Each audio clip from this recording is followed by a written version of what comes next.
can't stop crying. I literally can't stop crying. I can't even ... That was what people were saying in his farewell speech, Obama's farewell speech, where he used more time than Reagan, Bush, and Clinton combined, and didn't do it from the White House. He rented a convention center, this community organizer, and just talked about himself and cried about how much he loves Michelle. And these liberals just eat it up. They think Obama was a great president. They think he had millions of jobs. He did all this great stuff for the environment. Oh, healthcare was a raging success. It's amazing how brainwashed they are, especially when you go to California and the West Coast and you just go, don't you guys have access to Google? What is this, Tiananmen Square? You can't look up stuff?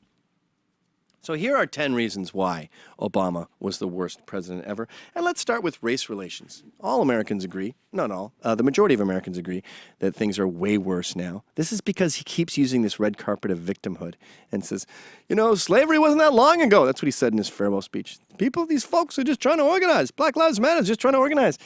You purport this myth that we live in this racist country, that the Western world is evil and racist, and there's these cops on hills, and big fat boss hog. Hey, Sandra Bland didn't use her fucking indicator. Pfft, she's dead now. How's that for an indicator, bitch?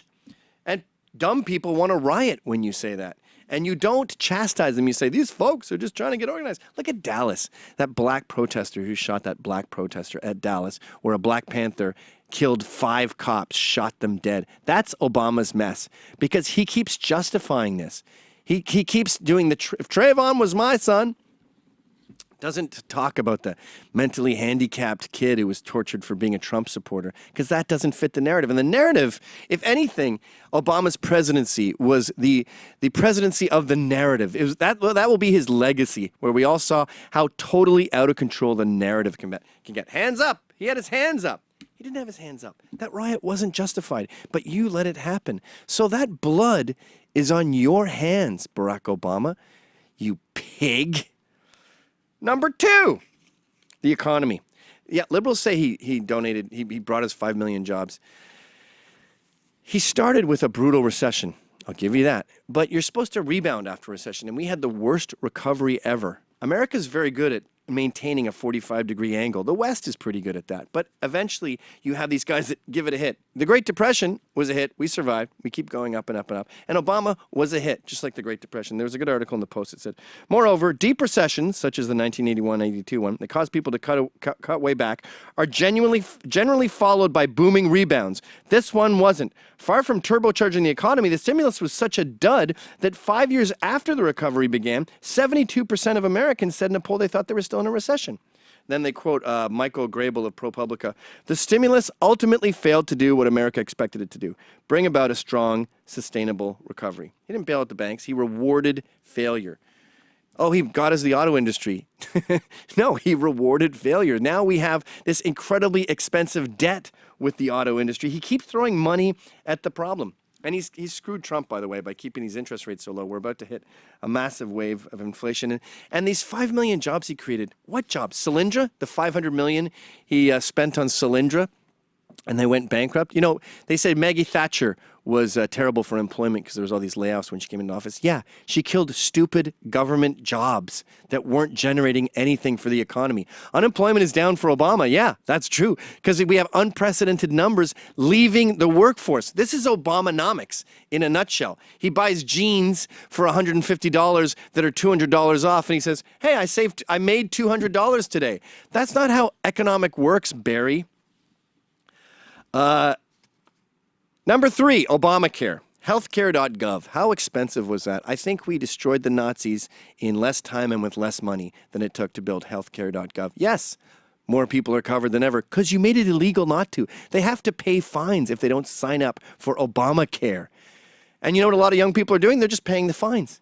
The deductibles are so expensive, you don't really have health care. It's like catastrophe insurance. All the normal stuff you do, a blood test here, $500. If it's under $500, these people end up paying for it anyway. That's not that they're covered. And the scam, Dinesh D'Souza explains this, the scam was, I'm going to force all these people to sign up, and then you give me a discount. So they got all the people, and then Aetna goes, we're not giving you a discount. They pulled out of the exchanges. Reducing options and insurers in most markets raised their premiums. Number 4, the environment. Yes, he's done a lot for the environment. He's taken tons of our money to fight global warming without proving that this global warming is a real thing. We are making up for China and Russia and all these other people with their carbon footprints. How naive can you be? Solyndra sums it up perfectly for me. These solar panels that do more harm than good. And by the way, electric car people, you know you're using coal, right? I could go on for days about the myths of environmentalism, but what's more important, I think, is we have ethical oil here. Canada wants to send a pipeline down. We can frack. And you go, no, it's dangerous. Let's continue to get oil from places that throw gays off buildings and stone rape victims to death. Let's continue to send our boys off to war so we can get that oil. He doesn't want energy independence. He wants the narrative to continue. Number 5, that brings us to our disastrous foreign policy. Hey, if Syria uses chemical weapons, I'm going to draw a line in the sand. Syria uses chemical weapons. He goes, we should negotiate. Thereby telling the Middle East that we're wimps and empowering more terrorism, more ISIS, which he calls ISIL. Anyone who uses ISIL is an asshole. The Iran deal was a mess. We're learning now that they got, $10 billion in the past 4 years because they need nuclear power. I don't understand, by the way, why they need nuclear power. And why didn't you get the hostages released? That was a really bad deal. Trump's right. Benghazi, that's your fault.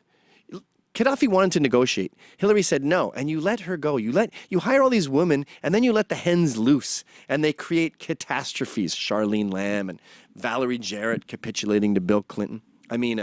Loretta Lynch. You let Valerie Jarrett take over the White House. In fact, I should be making this list about Valerie Jarrett. She's the boss over there.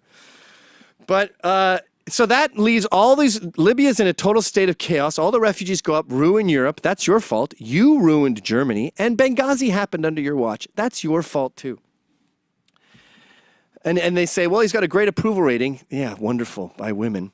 And all these countries love him. Yeah, loser countries like France. I don't care what Denmark thinks of America. I care what Russia and China think of America, and they're not impressed. Number 6, the scandals. I like how Obama is so proud of himself for not screwing an intern. He goes, I had a scandal-free presidency. Yeah, you kind of did have a scandal-free presidency because the press refuses to report on your scandals. Remember John Roberts during the Reverend Wright scandal going, we're in a scandal-free zone, and then they focus on Sarah Palin's wardrobe? That happened Obama's entire presidency, with reporters getting chills up their legs because they're so excited. There was plenty of scandals with Obama. How about the IRS targeting conservatives? This whole list is a series of scandals. Number 7, how about this scandal? You lost Congress, dummy. I actually like you screwing up and blowing this because it shows how terrible you are at your job, and it gave us Congress. They stopped you. That's a stopgap we have in power to catch people who are totally out of control. It's like a guardrail on the side of the highway catching drunk drivers.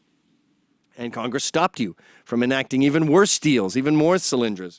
And then we heard complaints from the left.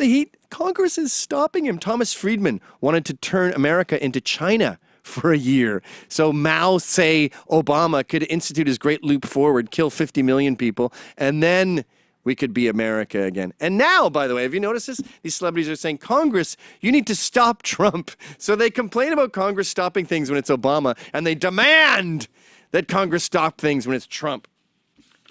God, you're annoying. That brings us to number 8, education. You don't like charter schools. Here's education, dummies. Spending, 45-degree, test scores. That's because of socialism. That's mostly a black thing. White test scores have kind of been going up. But what you did is you fractured the black family. You incentivized single moms. We lost discipline at home. We got idle hands. Black schools are a mess. Charter schools are the free market coming in there and going, all right, what's the problem here? Discipline? We got discipline. Run laps. Do push-ups. Black test scores start going up. You go, no, I don't like it because it's not a public school. You didn't build that. Even Juan Williams, the guy whose job it is to jump in with the wolves at Fox and defend you, called your hatred of charter schools the outrageous sins against our kids. But now we have got Betsy DeVos for education secretary, and she's going to fix this problem. Number 9, this one's a biggie, Islam. ISIL. God, asshole. You send NASA out to tell Arabs how wonderful they are at math. Can you put a man on the moon? I like that better. I don't like NASA going around as a PR company that makes Arabs feel good. You got Bob Bergdahl, the father of a traitor with his big Islamic beard, getting out there and saying in Arabic, putting his flag on the White House lawn and saying, "In the name of Allah, the merciful, the compassionate." You won't call it Islamic terrorism. You talk about the Crusades and say they're mad because of the Crusades. That one made my jaw drop, actually. And that happens to me a few times a year. When Sean King said, "Yo, I'm one of the blackest, I got people saying I'm the blackest person they know." I went, with the audacity, sometimes you get involuntary muscle loss. And we're not allowed to make up, we can't insult the Prophet of Islam. You say that they hate you because of your name. You are the problem. You enable terrorism. When we are America and we go out and we kick ass and we're tough, it ensures that we're the lead. We're the head guy in the prison. If you're not the head guy in the prison, someone else becomes the head guy in the prison. You've created a vacuum where Islam has moved in. And we've seen what Islam has done to Europe. We've seen what it's done to Britain. We don't want that done here. We don't want America to become Dearborn, Michigan, and you are completely blind to it. Just like you enabled these BLM riots, you enabled this terrorism by refusing to recognize it. It's not workplace violence. And that brings us to number 10, political correctness. What were they, the Washington Redskins? I think they should change the name. Or when you enable Title IX, what you do is you justify all these purple-haired idiots who are getting people fired. That's the way you act. You make America politically correct when you whine about racism like it's half a century ago. And that enables more violence, more problems, more unemployment. Title IX is a great example of this. Okay, I'm going to give schools money to fight rape because frat boys are raping everyone. So what you've done is you've incentivized rapists now. You need to find rapists. So they invent these Sharia courts where they ruin college students' lives based on this myth that 1 in 4 women are going to get raped. I can't wait for that to be done because I believe, as Breitbart said, that politics is downstream from the culture. And you've had 10 years of victim culture. Well, we're not taking it anymore. We're going to make America great again. And you know what's going to happen after that? With Brexit and Canada and Italexit, we're going to make the Western world great again. Bye, Obama. Dry eye in the house. Hi, folks. That was a Rebel Media short. I have my own show on Rebel Media called How's It Going? You got to pay for that one. Check it out right here.